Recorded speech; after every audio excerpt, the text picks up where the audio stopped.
புதன் மேட்டில் ஒரு செங்குத்தான ரேகை இருந்தால் எதிர்பாராமல் செல்வம் சேரும். அது ஆழமாக இருந்தால் விஞ்ஞான நிபுணர் ஆவார். பல ரேகைகள் இருந்தால் டாக்டர். கிராஸ் இருந்தால் சொத்து திருடு போகும். புள்ளி கருப்பு புள்ளி இருந்தால் தொழிலில் நஷ்டம் ஏற்படும். நட்சத்திர குறி இருந்தால் எதையும் கிரகிக்கும் அபார ஞானம் இருக்கும்.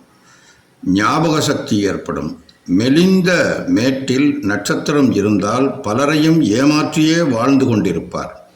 விஷம் குடித்தும் சாகலாம். சதுரம் இருந்தால் லாபம். முக்கோணம் இருந்தால் அரசியல் தொண்டர். வலைக்குறி இருந்தால் கொலை கொள்ளை ஈடுபாடு ஏற்படும்.